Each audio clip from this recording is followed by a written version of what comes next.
વરાણા ખોડિયારધામ ખાતે 15 દિવસીય ભવ્ય લોકમેળો હજારો ભાવિક ભક્તો ઉમટ્યા. પાટણ જિલ્લાના સમી તાલુકાના વરાણા ગામ ખાતે આવેલ ઐતિહાસિક અને પુરાણિક ખોડિયારધામ ખાતે માહ સુદ એકમથી પૂનમ સુધી 15 દિવસીય ભવ્ય લોકમેળાનું આયોજન કરવામાં આવ્યું છે.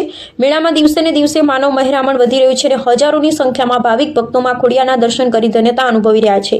દૂર દૂરથી આવેલા ભાવિક ભક્તો પોતાની માનગત પૂર્ણ કરવા મંદિરે પહોંચે. ખાસ કરીને આ મેળામાં માં ખોડિયારના સાની પેટે માનગત રૂપે ચડાવવા અર્પણ કરવાની પરંપરા જોવા મળે છે, જે ભાવિક ભક્તોની ઊંડી આસ્થાનો પરિચય આપે છે. વરાણા ગ્રામ પંચાયત દ્વારા ભાવિક ભક્તોને કોઈ પણ પ્રકારની તકલીફ ન પડે તે માટે સાફ સફાઈ, પીવાનું પાણી, લાઇટ વ્યવસ્થા, સીસીટીવી કેમેરા, ફાયર સેફટી તેમજ ફ્રી પાર્કિંગ જેવી તમામ સુવિધાઓ પૂરી પાડવામાં આવી છે. વરાણા બસ સ્ટેન્ડ નજીક આવેલ આશ્રમ ખાતે સેવાભાવી કાર્યકરો દ્વારા ચા, પાણી, નાસ્તો, ભોજન તથા રહેવાની વ્યવસ્થા કરવામાં આવે છે. રાધનપુર વિધાનસભાના પૂર્વ ધારાસભ્ય નાગરજી ઠાકોર તથા તેમની ટીમ પણ સેવા કાર્યમાં સહયોગ આપી રહ્યા છે. આરોગ્ય વિભાગ દ્વારા મેળામાં હેલ્થ કેમ્પ શરૂ કરાયો છે, જ્યારે મંદિર ટ્રસ્ટ દ્વારા શાંતિપૂર્ણ દર્શન માટે વ્યવસ્થા કરવામાં આવી છે. પોલીસ વિભાગ દ્વારા ચુસ્ત બંદોબસ્ત રાખવામાં આવ્યો છે અને મામલતદાર શ્રી, તાલુકા પંચાયત તથા અન્ય વિભાગો દ્વારા પણ સહયોગ આપવામાં આવી રહ્યો છે. દર વર્ષની જેમ આ વર્ષે પણ વરાણા ખોડિયારધામનો લોકમેળો શાંતિપૂર્ણ અને વ્યવસ્થિત રીતે પૂર્ણ થાય તે માટે વ્યાપક આયોજન કરવામાં આવ્યું છે. રિપોર્ટ નાથાલાલ ઠાકોર, વિશિષ્ટ કર્તવ્ય ન્યૂઝ, રાધનપુર, પાટણ. આ મેળામાં મોટામાં મોટો વેપાર તો હોય તો અસલ ઓરિજિન સેલેરી છે, અને આ સેલેરી ખેડૂતના ડાયરેક્ટ ત્યાંથી ખેતરમાંથી આ મેળામાં લોકો લાવતા હોય છે. ખૂબ સારો મોટો વેપાર કરે છે. લોકોને સેલેરી ખૂબ મોટી આની મેળાની અંદર દેખાતી હોય છે. એટલે આ રીતે આ મેળો ખૂબ ચાલે છે. બીજું તો ઘણું બધું આ મેળામાં ચાલતું હોય, પણ આ સેલેરીનો મોટો વેપાર છે.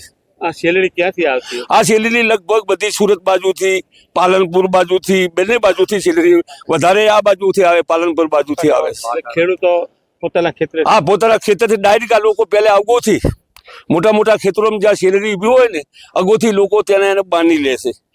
એ લોકો ત્યાંથી જ પણ અહીંયા પસાર કરતા હોય, સપ્લાય કરતા હોય છે. ખેડૂતોને આમાં સારો ભાવ મળે? ખેડૂતોને ખૂબ સારો ભાવ મળે છે, ખૂબ સારી બરકત રહેશે. ડાયરેક્ટ મળે એટલે ભાવ ખૂબ સારા ભાવ મળે. આ કઈ જગ્યા આવ્યું અને ક્યાંનું મંદિર આવ્યું? આ કયા તાલુકા અને કયો ગામ? આ વરણાવાળી માં ખોડિયારનો આ વઢિયાર પ્રસંગ છે. સમી તાલુકો સમી લાગે, જિલ્લો પાટણ લાગે અને ગામ વરાણા લાગે. આપનો પરિચય?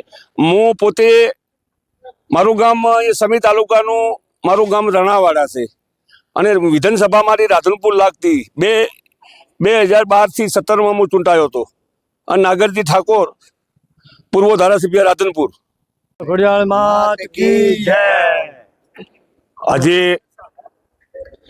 હજારો વર્ષથી આ પરંપરા ચાલતું આવે છે. માહ સુદ એકમથી આ મેળો ચાલુ થાય. વઢિયાર આ પરગણામાં એવો મોટો રિવાજ છે કે લોકો હાની એટલે એક ગોળ અને તલ આ બંને ભેગું કરી બીજ કરી અને માં ખોડિયારને ધરાવવામાં લોકો, બધી સમાજ લોકો આવતી હોય છે. ખૂબ મોટો આ મેળો. આ મેળો લગભગ 1 મહિનાનો મેળો છે. બધી વસ્તી મેળામાં આવે છે, આનંદ માણે છે. માં ખોડિયારની ખૂબ મોટી શ્રદ્ધા છે. લોકો જુદી જુદી શ્રદ્ધાઓ લઈને આવતા હોય છે. એટલે આ પરંપરા, આ મેળો ચાલે છે. દરેક પડી આ અમારા લોકો બધા, અમારા ગુરુભાઈઓ છે દિલ્હીથી, આ લોકો અહીંયા આવ્યા છે. અને લગભગ 10-15 વર્ષથી અહીંયા આ કેમ્પ લગાડી અને માં ખોડિયારના આશીર્વાદ લઈ અને અહીંયા ભંડારો ચાલુ રાખે છે. અને લાખો માણાની કોઈ એનું માપ નથી. એક દી 10,000 જમે, એક દી 25,000 જમે, એક દી 5,000 જમે, એનું કોઈ માપ નથી. વસ્તી આયામાંથી આ મોટો કેમ્પ ચાલે છે. ખૂબ મોટો, આના માટે કોઈ પ્રતિબંધ નથી. રાતના 2 વાગે આવે તોય અમારા ગુરુભાઈઓ બધા, રમેશભાઈ, ભીમભાઈ, જેઠાભાઈ ને આ બધા લોકો ખૂબ મોટી સેવા કરી રહ્યા છે. એમને માં ખોડિયાર ખૂબ સારી બરકત કરે અને ખૂબ સારું બધાનું તંદુરસ્ત રાખે. ઓકે. હિન્દુ લોકો તો કરે જ છે, પણ જે ખોડિયારને માનવાવાળા મુસ્લિમ લોકો પણ અહીંયા હાની ચડાવતા હોય છે. જેની પોતાની શ્રદ્ધા હોય, આપણે પૂછીએ કે ભાઈ તમે હાની શની માનગત કરી છે, કે ભાઈ અમને માં વરાણાવાળી ખોડિયારે દીકરો આલ્યો, એના અનુસંધાને આ લોકો કરતા હોય છે. એટલે કોમી એકતાનું પ્રતીક કહેવાય. કોમી કોઈ આ છે નહીં. કોમી એકતાનું પ્રતીક કહેવાય. હા, કોમી એકતાનું પ્રતીક કહેવાય. હા, એટલે ખૂબ સારો આ વિસ્તાર છે. લોકો જુદી જુદી પોતાની ભાવના લઈને અહીંયા આવતા હોય છે. કોઈ પાણી પાવતા હોય છે, કોઈ આવા મોટા મોટા મંડપ કરતા હોય છે, કોઈ સેવા કરતા હોય છે. માતાજીના મંદિરમાં લોકો ખૂબ હજારો લોકો બધી સેવા કરતા હોય છે અને તમામ લોકો આ મેળાને ખૂબ માને છે. મારું નામ સંદીપ જે ઠક્કર, તલાટી કમ મંત્રી વરણા. પાટણ જિલ્લાના સમી તાલુકાના વરણા ગામે આ શ્રી ખોડિયાર માતાજીના પરંપરાગત ભવ્ય ભાતીગર મેળાનું મહાસુદ એકમથી મહાસુદ પૂનમ તારીખ 19/1/2026થી તારીખ 1/2/2026 સુધી આયોજન કરેલ છે. આ મેળામાં આવનાર ભાવિક ભક્તોને પીવાના પાણીની વ્યવસ્થા, સ્ટ્રીટ લાઇટની વ્યવસ્થા કરેલ છે. તેમજ મેળાના સ્થળો ઉપર સફાઈ, પાણી છંટકાવ, સીસીટીવી કેમેરા લગત સુવિધા તથા ફ્રી પાર્કિંગની સુવિધા કરેલ છે, જેથી આવનાર ભાવિક ભક્તોને તકલીફ પડે નહીં. મારું નામ પ્રભુજી કાંતિજી ઠાકોર, સરપંચ શ્રી વરણા ગ્રામ પંચાયત. પાટણ જિલ્લાના સમી તાલુકાના વરણા ગામે આ શ્રી ખોડિયાર માતાજીનો મેળો પરંપરાગત ભવ્ય ભાતીગળ મેળો મહાસુદ એકમથી પૂનમ સુધી ભરાય છે. તારીખ 19/1થી તારીખ 1/2 સુધી ભરાનાર છે. આવનાર યાત્રિકોને કોઈ પણ તકલીફ ના પડે એના માટે ગ્રામ પંચાયત દ્વારા તમામ સદસ્ય અને સરપંચ દ્વારા તમામ સુવિધા પૂરી પાડવામાં આવે છે. જેમાં કે આવનાર ભક્તિઓ પગપાળા માટે હાઈવેથી ઠેઠ મંદિર સુધી સ્ટ્રીટ લાઇટ હોય કે આવનાર ભક્તોના વાહનો માટે ફ્રી પાર્કિંગની વ્યવસ્થા પણ કરવામાં આવે છે અને રાત્રે સફાઈ કરવામાં આવે છે પૂરા મેળાની 25 થી 20 કામદારો દ્વારા અને પાણીનો છંટકાવ પણ કરવામાં આવે છે અને મેડિકલની સુવિધા પણ પૂરી પાડવામાં આવે છે અને સીસીટીવી કેમેરા પણ લગાવવામાં આવે છે અને કોઈ પણ ઘટના ના ઘટે એ માટે ગ્રામ પંચાયત તત્પર સેવામાં પૂરો દિવસ રાત ને દિવસ સેવામાં રહે છે.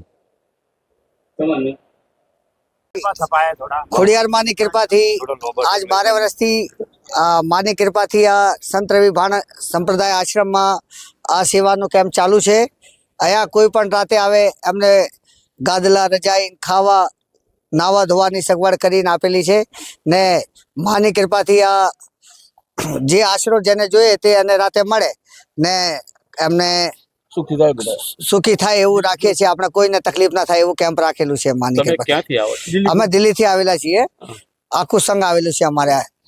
100 માણાનું સંઘ છે અત્યારે. તમને આ પ્રેરણા ક્યાંથી મળી? અમારા પૂર્વજ પાટણ જિલ્લાના હતા ને પાટણથી વર્ષો પહેલા નીકળ્યા ને પછી પાકિસ્તાન નિરાશી થઈને અમે દિલ્હી છીએ અત્યારે ને આજ પણ અમારી કુલદેવી ખોડિયાર છે ને ખોડિયાર માતાને અમારું લગભગ હંદાય માનીએ છીએ ને માતાની સેવામાં આવીએ છીએ. દિલ્હીમાં તમારો શેના બિઝનેસ છે? દિલ્હીમાં અમારે ઠેકેદાર છે, કોઠીઓનું કામ છે, ખેડૂત નહીં, ફ્રૂટનો નહીં, અમારે મજૂરી કરવા વાળા છે, કડિયા કામનું ઠેકેદાર ને કોઈ એમનો વેપાર કરીએ છીએ. તો તમે એક નાના સમાજમાંથી નાના સમાજ નાના આવડી મોટી સેવા કરો છો. મિડલ ક્લાસથી છીએ, પણ માની દયા છે કે માએ અવસર આપ્યો ને ખરા ઉતરી એવી કોશિશ કરીએ. શું નામ છે તમારું? મારું રમેશભાઈ નામ છે, રમેશ.